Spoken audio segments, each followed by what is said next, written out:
The following program is made possible with the support of Papa John's Pizza, better ingredients, better pizza.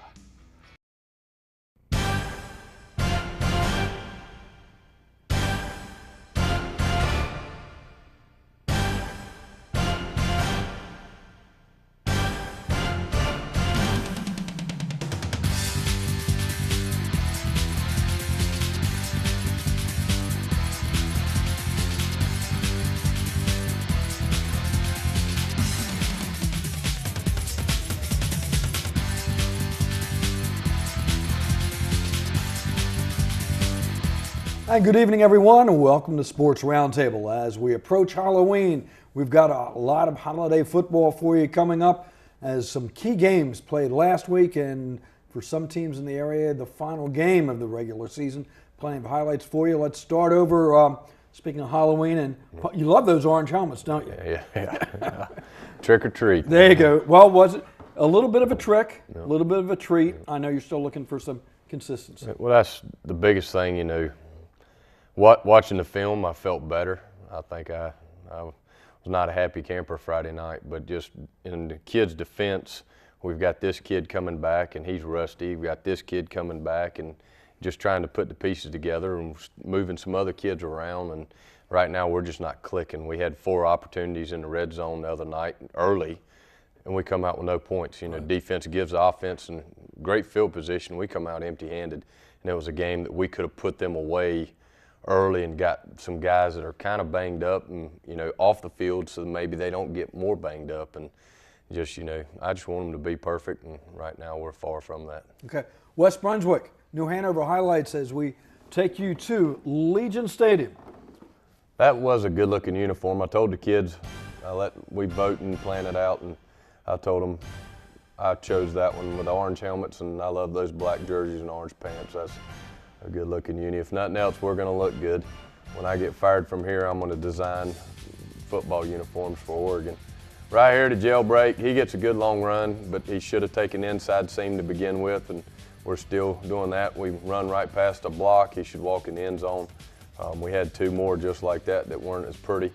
Got Micaiah Sumter back, linebacker, and he didn't start the game, but he ended up in the second quarter taking his starting spot back, and it showed. I think he had 10 solo tackles, 7 assists, a sack, and 2 or 3 tackles for losses, and he's just a sophomore. And that's a huge plus. He can run, and very talented young man. Rashawn Johnson is healthy. You've seen it. He's a lot more healthy this week than he has been the past 2 weeks. He played very sparingly against Ashley 2 weeks ago. And he's getting healthy, and that helps. Nick Mustachio's getting healthy right there. Micaiah really blowing things up. And defense, Nakeem Walker on this play tips the ball and then goes and gets the TFL. Well, what a awesome football story to watch that young man and how he has grown as a young man, and how his path has taken him to this senior year. He's a kid that we're going to get out west to junior college and have an opportunity to go somewhere, and I think he can play at the highest of levels. Rashawn right there just following his blocks, and just from watching the highlights the last few weeks, you could tell he's starting to get his speed back and his explosion back, and a lot more power, and that makes us better. And it also having those offensive linemen back. There's Micaiah on his sack, and we're getting another offensive lineman back this week, and that helps. Hopefully he ain't too fat and sassy. We got to see how much he can run around and get him back in the swing of things. But we're getting some guys back at the right time. But now the hard part for me is just making that gel and for us to click and execute. I was about to say, you get people back, but all of a sudden, you put one piece in, which moves a couple other pieces back. So I know you're looking for the progression each week. Talk a little bit about, if you look at numbers sometimes, I know you've been praising Ward throughout the year. Numbers may not be where they would be in other years, but I know you're pleased with the intangibles he's bringing. Well, the thing, quarterback's going to get all the credit and all the blame. And I think he's gotten way too much blame this year. But, you know, Peyton Manning, one of the best of all time, you take 7 offensive linemen through a course of a year, and that's what we've had. We've lost 7 offensive linemen through the course of this year. And we've had some kids that we'd kind of planned on playing some defensive line, had to go over, and there's a reason why kids were in a spot. And, you know, we've taken our lumps. I think right now, my offensive coordinator, I think we're averaging 31 or 32 points a game, and that's a lot less than what we're used to over the last 6, 7 years. But it's not, you know, it's just one of those years with injuries. And, you know, we get them back and healthy, I still believe this team can go a long way and can be a special group. Okay, so you're 5-4, 3-1 in the conference, at South Brunswick this week, and then you play Topsail. So let's say you're able to come out of the last 2 games clean. All of a sudden, you're sitting, despite everything, 5-1, 7 wins in the thing. Are you pleased with the fact that you're able to make that step each week? For us, I mean, it's about, you know, I look at things a little different. You know that 10 It's wins. got nothing to do with football. No, with life in general. But you know, for me, we don't have conference championship goals. We never even talk about that. We talk about we want to get 10 wins. Our non-conference was the second toughest schedule of all of football, other than Greensboro Page. You know, because of the level we've been playing, we can't find games. But we still want to find 10 wins. And so right now our next step is, you know, if we do win out and we end up with 7 wins, then we need to find 3 more. And, you know, kids in our teams, if you win 10 wins, you get a huge picture in the weight room, and we blow it up, and the kids and I paint it all up, and decal it all up, and the kids get to sign it. And that way when they come back 15, 20, 30 years from now, there it is hanging on a wall. In the 30 seconds you have left, key to South Brunswick game. We got to go back to basics, fundamentals, and get to where we execute timing, pass for running backs, you know, timing with our receivers. Ward's got a little bit more time now, so where we shorten things up, now we can extend some things, and just rhythm and timing. It's kind of like dancing, but I got 2 left club feet, so I'm not the one that needs to be teaching that. But we need that rhythm, and we need to dance.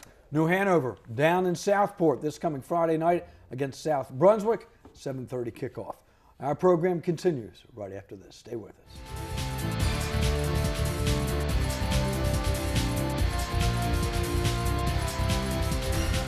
Welcome back to the program. Let's swing over to Laney. Laney with a big game this past week at Highgarden.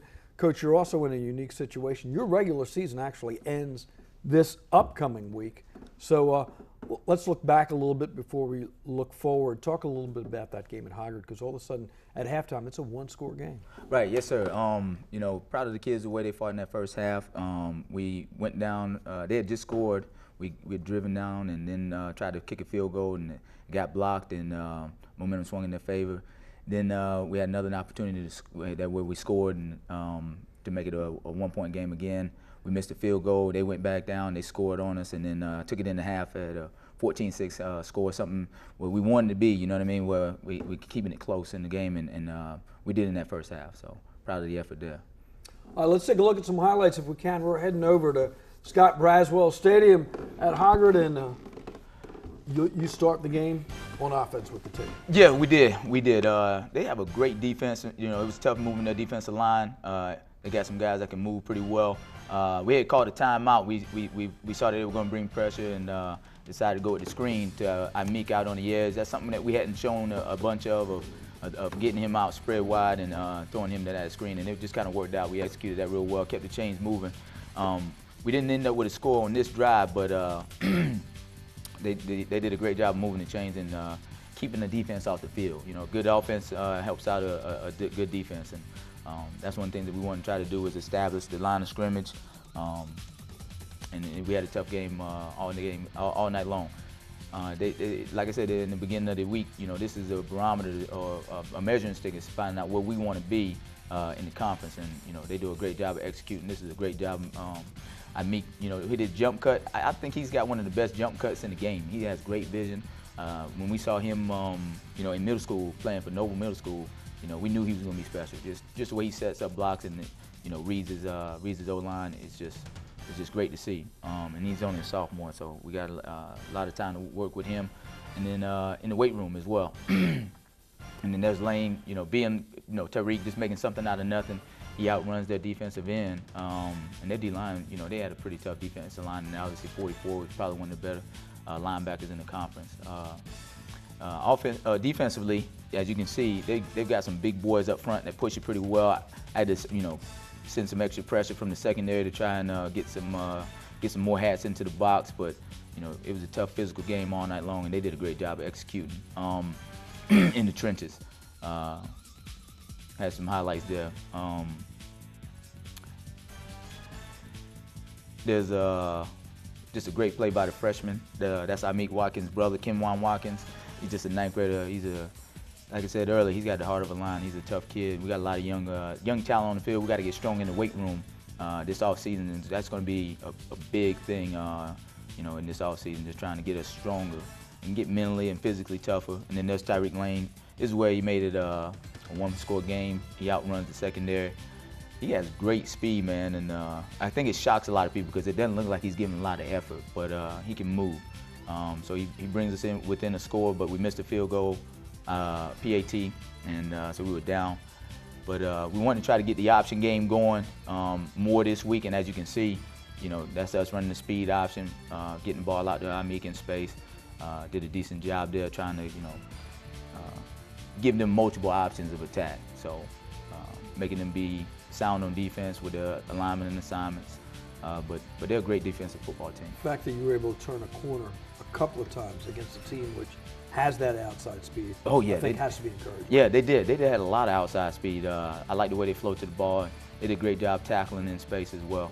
Okay, you said that this one was going to be a barometer to tell you something about your team. Right. So what did it tell you about this team going into the final week? Well, we didn't have a great week of practice at all that week, and I told the kids that it starts with me. I make sure this week that we're focused in and that we come into practice with a purpose. As you can tell, we talked about it earlier. We got to get strong in the weight room. Got to get faster. So there's some things that we got to work on in the off season. But for now, I'm real proud of the effort that these guys have been given, and the future's bright. Okay, Ashley at home. Yes, and sir. it's senior day. I know you've got a good core of seniors. Right. Yes, sir. I got 13 seniors. Those guys have taken over the job real well, and the transition has been great. Got some great senior leaders and some guys that we're going to miss, and hopefully the younger guys take note of some of the things that those guys did this year to help propel us and keep us focused, and use that next season to help lead this team, some of our juniors. Okay, staying with this season now. Yes, sir. You're in a unique situation where next week you watch everybody play because that's actually your bye. The importance of closing out strong this week as you look forward to the tournament. Oh, huge. Like I said, we got to have a great week of practice. Watching Ashley on film, they do a lot of different things on the offensive set that we got to be in tune to. They got a great wide receiver, and it's going to be a tough physical game, and one that we look forward to. Okay, that'll be again at Laney this coming Friday night, 7:30. Ashley at Laney. It's senior night. Get there early. We'll have more highlights for you when we come back. Stay with us.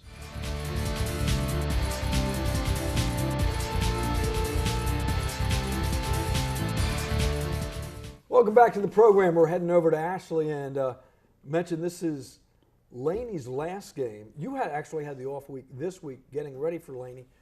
It seems like no matter what the records are, Laney-Ashley, there's always that rivalry there. Right. Well, there has been since I've been down here in the last 3 years, and the kids feel like we can play with Laney of all the teams in the city. Hopefully that will happen this week too. We just got to stay close, so we'll have a chance to win the ball at the end of the game. Okay, let's talk a little bit about how you spent that week off, because I know you spent a lot of time working with the kids, some specific things in general, away from maybe just game preparation. Well, the biggest thing is just going back and doing fundamentals and just working a lot on fundamentals. I know every coach says that during open week, but we really did do that. And just scrimmage a little bit between JV and varsity, put some kids in different positions that they, like for instance, we had a couple kids who started on defense. We played them at quarterback some, that kind of thing, just to take a look at them. Since we had a chance with an off week this late into the year with just 2 games left, we could, mix things up a little bit and just kind of see what we got for the future. Have you ever been in a situation where you mix it up like that late in the year and say, Why didn't I do that like week 2? No, but I'm sure a lot of folks in the stands say There you that go. about me. I'm sure that's true. But no, we haven't really done that, and we're pretty solid with what we got in the nucleus of kids and where we're playing them at. And we continue to platoon, both the JV and varsity. And I feel like to build a football program, you got to do that and got to let kids have a chance to play, not just practice, but play in games. And of course, we continue that this week. Let's take a tangent then, if we can. We see you guys up here every week. And, we see the wins, we see the losses. But for you to spend the amount of time, 12 months a year, with these kids building a football program, it's more than just that game day for you. Talk a little bit about, maybe why you coach. Because if you're coaching, then you're spending a lot of time away from family. Right. Well, the biggest reason why I coach is just to be able to give back to these kids what I was given by coaches throughout my playing career. Coach Wes Beam, Richard Smith, Scott Cloninger. I could go on, all these guys back from my hometown. And then in college, Coach Farrington. I always like to mention him. Jeff Farrington, he's a head coach at North Greenville University right now. And I learned so much from those men as I played for them. And whether they know it or not, I try to coach like them now and do the things they did. And I knew, I've always known since I was a little kid, I wanted to coach high school football and teach school. And believe it or not, I wanted to be poor. But I just enjoy the aspect of being around the kids and year round and taking something from point A to point B. That's probably the greatest satisfaction that I have, that I get from coaching more than the wins and losses. Take a program that's in the dumps and then take it over the top where it needs to be. Okay. I know there's got to be examples. You mentioned the influence those coaches had on you. There've got to be some stories of kids maybe you've coached in previous years that have come back and said, hey, I learned this. You may not even knew you taught that. Right. And most of those kids joined the Marine Corps and they come back and they got through boot camp. I was a whole lot tougher than their drill instructors. But one kid in particular, he's number 41 for the Baltimore Ravens, Anthony Levine, plays a lot of special teams for them. He came back this past year and worked the J. Ross camp down here. He and J. Ross were together at Green Bay. And he played for me at R.J. Reynolds for 4 years. And Levine came back and said, Coach, you are just like Coach Harbaugh. And I'm thinking to myself, I'm a football genius. And that wasn't what he said. Yeah. He's a lot meaner than you are, but he's very honest. He said, I said, I just appreciate your honesty with me as a player. And that's the one thing that I always try to make sure I do is be very honest with the players in every part of our program, in academics and so forth, and be honest with them and help them grow into a man. Yeah, because bottom line, football is going to end. Right. For some a lot earlier than others, and then you've got to get them ready for everything else. Right, absolutely, and that's what we're trying to do. And all these guys down here that we compete against, and these coaches in this county, it's a universal thing. You go to coaching clinics and you hang out with your coaching friends, and we all say basically the same things because we're all about the same thing and trying to make young boys into men. Okay, Friday night you're going to Laney. Some basic things that you need to execute beyond holding on to the football to come out with. Right. Well, holding on to football's been our Achilles heel the entire year. We're like minus, I forgot the count, minus something turnover ratio. But no, we've got to hang on to the football, and we've got to be able to pick up first downs and just execute and just hang around. Shorten the game a little bit, and just hang around. We've been pretty solid on special teams most of the year, and I look forward to doing that still. Defensively, we just need to play solid football and get after it, and Coach Smith has done a great job this year for us doing that despite our record. But it's like Coach Spurrier, the old ball coach, says, there's one statistic that counts, and that's the one on the scoreboard, the final score. So we can talk about all the statistics, but we need to try to win a football game, and that's what we're going to try to do. Okay. Ashley, at Laney again at 7:30 at Laney. Get out there and support both teams as high school football continues. When we come back, a look at that Highgarden game against Laney from the Highgarden sideline. Stay with us.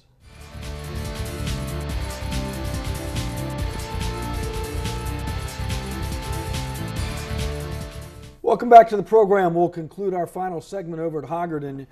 We talked about that. We saw the Laney highlights from their sidelines. I mean, that was a tough game. Yeah. Up into halftime, a couple of big plays, and all of a sudden you got things moving.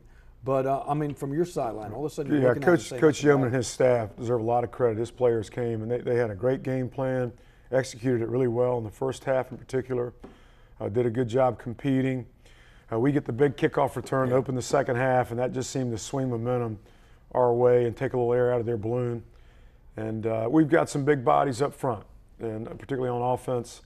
And I think that kind of wears on a team as the game goes on, and some of that came into play. We had a big third quarter, 21-point third quarter, kind of blew the game open from there. But real proud of our football team. You know, we challenged them to come focused and ready to play. It was homecoming, and that can be a real distraction as a football coach because there's goofy activities all week long going on. And then there's football. And you're afraid your kids are going to get distracted by all that, and yet we got to show up and play a football game against a very good football team. So proud of our guys. We've got good leadership. Julius Reynolds in particular does a great job. Okay, well, let's take a look at some highlights if we can. And you mentioned the size up front. I mean, that can be huge as the game wears on. Yeah, it really has helped us throughout the year. Our D front, we graduated our D front. I think Boubacar All has done such a great job with the replacement guys. Hashim, Michelle, Omar Jones, Tony Moore, Will Dykes, just all those guys have done a good job for us playing ball. And your ability, Larry Stukes. I was about to say, your ability to defend sideline to sideline too. Yeah, we've got some kids who can run. I think number 44, Julius Reynolds, 42, Jeremiah Andrews, all do a great job. Larry Rouse is that defensive lineman I misspoke a second ago. Again, up front, there's Kevin Thompson just hitting it downhill right away. A real credit to Sylvester Smith and Cooper Booth on the left side, opening up that big hole. There's a little pass from Austin to Harrison Smith, get us down in scoring territory. I believe from there, we're going to have to run a little boot here. We lined up all sides like knuckleheads here, push back, so we come out with a little boot. Real happy for Harrison Smith. He works hard, runs a ton of routes in practice, and we didn't throw the ball as much as we thought we might going in, just because we realized the offensive line was having a good night. But happy for Harrison to get that touchdown there. He works hard. Again, D front. Here's Omar Jones kind of coming off. Jeremiah Andrews, 44. Man, I think that's the best linebacker I've seen play this year. In college, just think he's a little undersized, but he's a football player. I'd take him in a heartbeat. Jeremiah Andrews comes in, blocks it. We pick up, so we're able to maintain the shutout at this point. Real proud of the defense kind of drawing a line in the dirt there late. Laney is going to get a score here in the second quarter to tighten the game up a little bit, which we expected, so we weren't surprised. They've got some great athletes and great team speed. There's our D front there. I bet Larry Rouse is in there. Will Dykes is in there. Tony Moore is in there. Hashim Michelle, Omar Jones, Julius Reynolds, Jeremiah Andrews.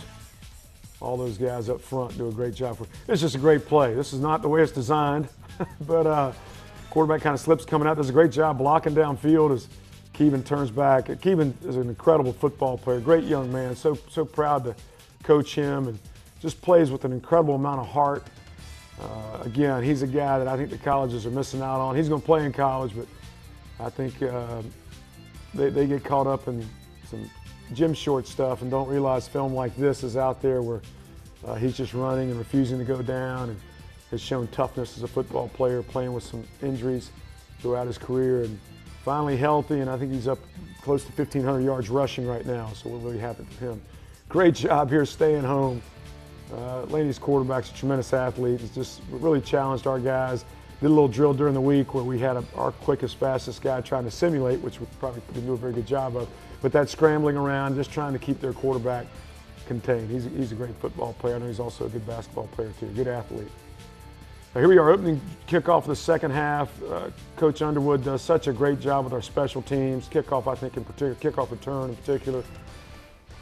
Great job. Evan Allegrave, man, the guy that did this on JV and didn't know, sometimes it doesn't translate to varsity as quick, but what an incredible kickoff return. Really just set the tone.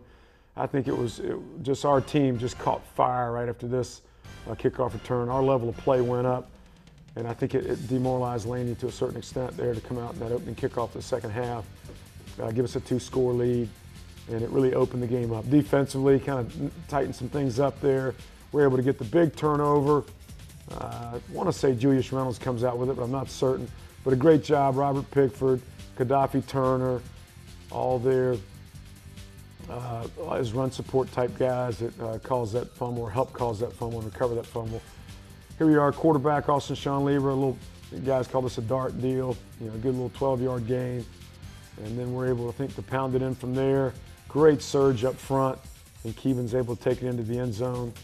I think the second of our three touchdowns in the third quarter that really opened the game up. Here again, that same little quarterback dart play. Austin's deceptively fast. He's a 4.6 guy at the Shrine Bowl Combine. I think he took that for about 45 yards and he's doing a good job. He had a little shoulder injury earlier in the year that affected his passing, but I really think he's starting to throw the ball well, and we're going to continue to try and develop that part of our game. We have the capability to throw, and now we've got to become more balanced in our throwing. It's hard to throw, though, when you got that guy back there who can just go get first downs and touchdowns for you, and you feel really confident in your offensive line. But we probably need to do a better job of working our passing game into our games on Friday night just to develop that ability a little bit more. Okay, so you're 8-0. Yeah. You win the county championship. Right, very proud of that. How do you focus for this coming week? Yeah, big thing is, West Brunswick, I told the guys about 3-4 weeks ago, and they actually remembered because I asked them after the game. I said, do you remember 4 weeks ago I said how this season was going to play out? And I said, do you remember what I said about the West Brunswick game? And about 10 to 12 of them said, trap game. And I said, that's exactly right. Even 4 or 5 weeks ago, I told you this is a trap game. This is a very much improved West Brunswick team. We're going to be coming off a big emotional win against Laney, and we're going to have to get on a bus and go down there and play good football to win. And the great thing is our kids listen, and they already kind of picked up that theme Friday night after the Laney game, standing in our end zone. And so hopefully we'll have a great week of practice. We have great leadership, and our coaches do a great job of getting the guys refocused on this coming week. It's going to be a challenge. West Brunswick's a very much improved team. They hung around with New Hanover, play here, play there. Maybe that game goes differently, and we know the same thing could be in store for us. So we got to go down there ready to play. Great week of practice is the first thing we need to focus on. Okay, so your games this week, again, Highgarden on the road at West. New Hanover will be in Southport to take on South Brunswick, and Ashley and Laney, the game in town. Hit one of the area high school games, support high school football, and we'll see you next week with all the highlights. Stay with us, and we'll see you next week.